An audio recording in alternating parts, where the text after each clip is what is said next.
Hello and welcome back. I am Chris with Marksman Shooting Sports in Westfield, Indiana, and you are watching Marksman TV.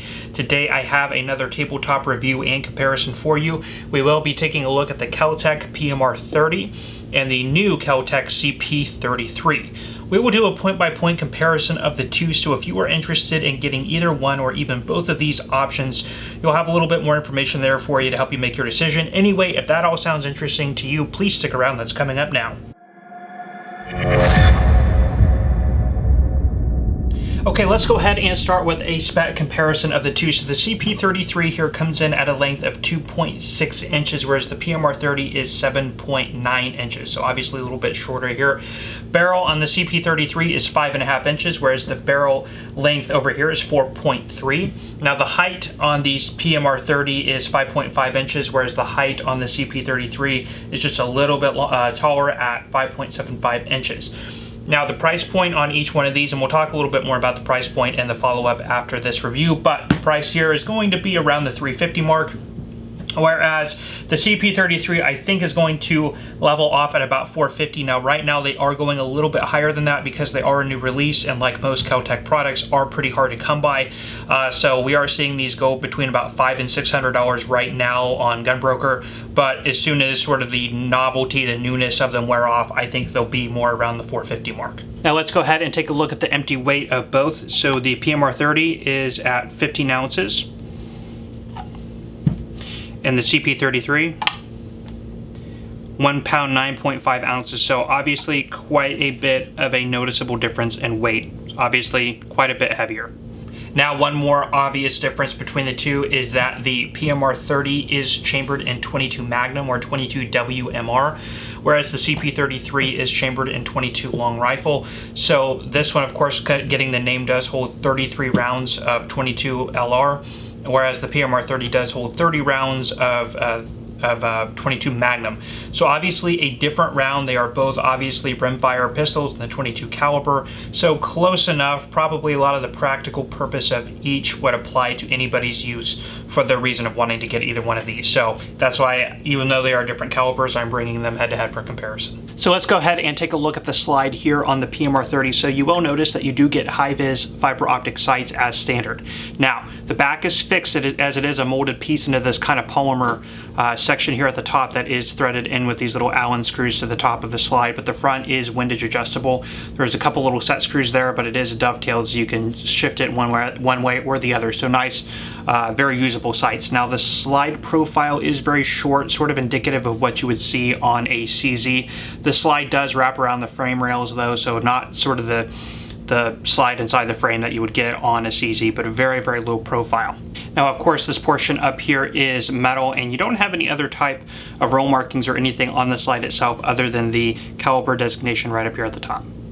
Now the CP33, of course, is going to be quite a bit different, a lot of more stylizing changes up here at the front. Now you do have a full-length rail right up here at the top, which really leads you to believe that this is going to be a really good SBR host, or if you get a longer barrel, sort of like the CMR30 as part of the PMR30 variation, could really make a good sort of SBR or a little 22 carbine sort of platform. So of course, the entire section up here is metal and has this blued finish. It is overall very lightweight. Now you do have the high-vis fiber optics here as well. Now the back is an adjustable sight, which is a little bit different than the PMR30, so you do get a little bit more variation there, which again would lead me to believe that this would be a great host to somehow shoulder fire, whether you are going to do an SBR or a carbine. Now up at the front here, you do see this thread protector. This is a threaded barrel with 1/2 by 28 thread pitch. Also, this is a 1-in-14 twist barrel. Now at the back, you do have a little charging handle, which you don't typically see on most handguns, especially, you do not see that on the PMR30. So the PMR30, like most options, you just rack the entire slide like you do on most handguns. This, the bolt moves independently from the slide. Again, very indicative, like a carbine or a rifle, how that would function. Very much also like the TP9 by B&T. Now, one thing about this that I have noticed that I'm not too fond of course, it does have a last round hold open, but right here, these little guides for the charging handle are very, very thin. I mean, I'm applying very little pressure and I can feel them bending. So if this were locked back for any reason and you were to bump that, this just seems like a very fragile sort of thing. This here is polymer as well. Kind of a fragile design. Like an AR-15, once the bolt is moved back, this sort of moves independently so you can push it back home if you want to leave the bolt open. Of course, you can remove the magazine, pull that back, or you do have a bolt release option here. I'm gonna go ahead and assist that back, push down, and you can release it that way. Of course, if the magazine is loaded, you can just push down on that slide release. Now, the PMR30 has very much sort of a similar concept there as well. Okay, let's go ahead and take a look at the trigger, starting with the PMR30. Now, this trigger is polymer. They are very similar, the two of them, and it does have a pull weight of about 4.5 to 5 pounds. I would actually show you the trigger pull weight on camera like I've done before on other videos, but my trigger pull gauge is definitely out of calibration because it's giving really weird readings. But anyway, we're kind of going with the manufacturer's stated pull weight, but it sounds about right anyway. Here you don't have that much take up. You just have a little bit of take up right there. You hit that wall, you just start to apply pressure, and there the trigger breaks. I'm not going to snap the trigger too much on this because it is a striker fire, but we'll go ahead and release a little bit. Right there is the reset. You can't really hear it, you know, but anyway, from there it'll just travel out a little bit more. Again, that little bit of take up into a break. Now the CP33 trigger feels very much the same. It looks the exact same. It's polymer. Again, that little bit of take up right there pulls into a break. Let's go ahead and do reset.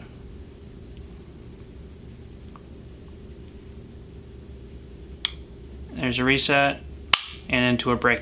It feels to me to be virtually the same trigger. Okay, let's go ahead and get into the field strips, starting here with the PMR30. Now, when these are brand new, the little cross pin here that you have to push out to get the gun apart is a little bit stiff. You might require the use of a punch. This is brand new, so I'm gonna go ahead and use that. But as you wear these things in, you could generally be able to push that out with just thumb pressure there. But anyway, go ahead and start. We will remove the magazine, and we are clear. Go ahead and push out that pin here. There we go. It pops right out and it is not captive, so make sure you do not lose that. Now with that out, the slide will just come right off of the frame. You can set that aside. Now here you sort of pull the spring back and then lift up and off. This little tiny buffer comes out as well. It can be kind of a delicate piece, so be careful with it. Be sure not to lose it as well. That'll come out there. Then this little locking block will come forward, up, and out. And then you can lift up and take your barrel out of the slide there as well. Even though that there is a sort of polymer cover on the back that is fully metal underneath. Now the metal does stop under this section. This is just polymer, so not as sturdy or strong, but again, just for a 22 Magnum, totally fine to get the job done. And it also saves you on weight. Now the CP33 is going to come apart much the same way, so I'm gonna remove the magazine and check that I am clear, and I am. So the cross pin is going to push out from this side. Again, I'm going to use this punch to sort of help me out a little bit without marring or scratching anything. 2 hours later. Actually had to use a mallet to kind of help me get it started. There it goes. So that'll come right out there. Then the slide should come off the frame just like that. Here is the charging handle and little buffer piece, so you can pull that out independently from the carrier. It sort of works, this is slotted here, and it slides in to these little rail sections, which again are sort of a very flimsy, very easily could be bent, so be very careful with that. And then there is the rest of that assembly. It looks like you could take it out, just take it down just a little bit further, but that's about as far as we need to go here. This is also why I think carbine versions, like a carbine lower frame or something, are probably going to come out. I think there is already a stock adapter for this, but anyway, it's so easy to just slide this onto a different frame with the stock, or even get a longer barrel and just make a carbine that way. So very cool. You can tell it's definitely got some modularity potential there for it. Okay, let's go ahead and take a look at the frame starting here with the PMR30. So it is virtually pretty much all polymer, again, which is helping with that lightweight. So you do have an ambidextrous safety control here. Red means dead. So when you do see the red, it is off safe, up for safe. Of course, locks out your trigger. Now you do have a rail space up here if you want to put any type of light or laser option. There are no finger grooves on the front strap, and the texturing is very simple, just a molded sort of large box type stippling on here, which you do see on a lot of KelTec's products. Now your magazine release down here is a heel release, very European in style, which of course is going to work the same whether you are left or right hand, no issue there. Now internally here, the guide rails are pretty short and insignificant. Here's your ejector, and that's basically it. It is a hammer fired pistol, so there's your hammer back there, which of course drops here when the trigger is pulled. So that is pretty basic, but that's what you get on the PMR30. The CP33 is very similar in design, of course, all mostly polymer as well. Now, obviously on the front of the frame, you don't have any type of rail space, but most of that obviously on the slide protrudes outward. So again, just looks more like a little SMG type of feel. Of course, this sort of backs off towards the end, giving a little bit of that overhang type feel on the back. Kind of balances it out nicely, actually. Safety is in the same location and works the same way, up and down, red is dead. All of these controls are polymer. The little levers are polymer in construction. Here is your slide release, which works the exact same way as on the PMR30. So the design concepts are very similar. Of course, this is hammer fired as well. There's your hammer there and little guides in the slide here, and all this work in here is metal and construction. So I wanted to talk a little bit about the magazines, and this is where KelTec really shows their innovative spirit. So KelTec's always kind of thinking outside the box on this sort of stuff. So the PMR30, of course, here's the magazine, and it houses 30 rounds of 22 Magnum.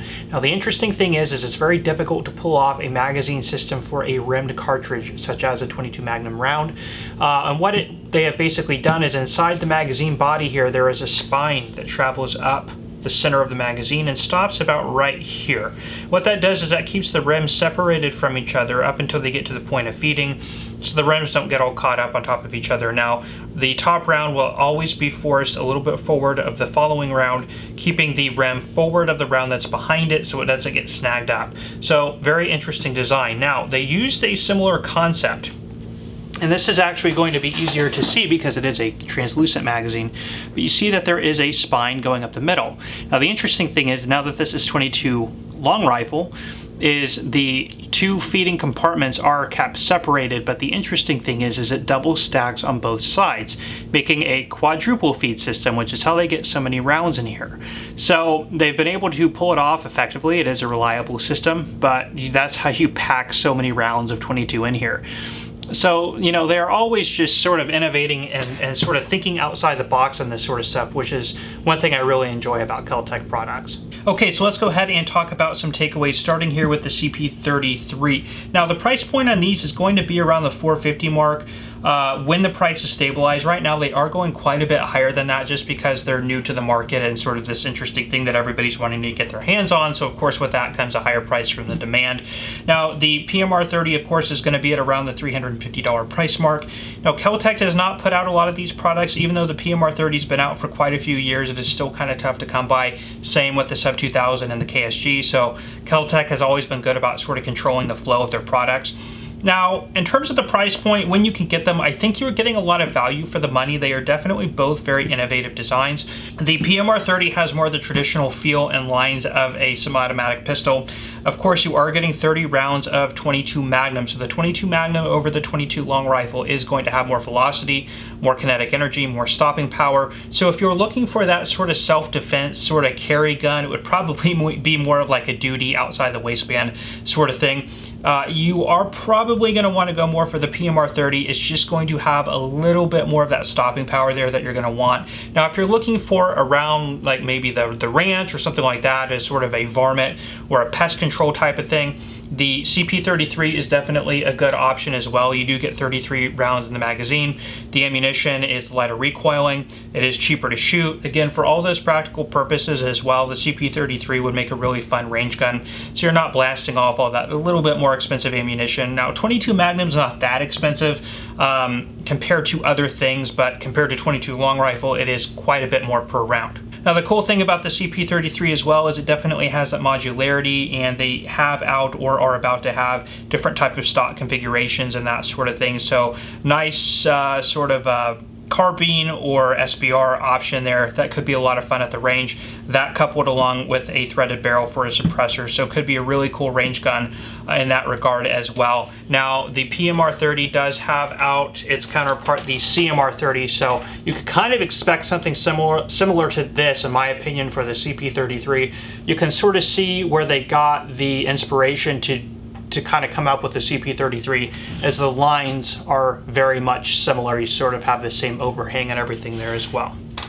In short, I think that they're both great options for their costs. I think they each have a different practical purpose and would both be a great addition to anybody's collection. So definitely both fun options. I know the PMR30 has been very popular since it has come out. I do not see any difference in the sort of the reception on the CP33 in the market as well. So anyway, excited to see what they come out with this, and what everybody else's opinions on this. But like I said, great options for the rimfire shooting crowd. Anyway, guys, I will leave you all with that. If you have any questions, please let me know by leaving those down in the comment section. If you enjoyed this video, please hit that like button, and also consider subscribing if you want to see more videos like this. Anyway, guys, I will leave you there. I am Chris with Marksman Shooting Sports in Westfield, Indiana. You are watching Marksman TV, and I will see you next time.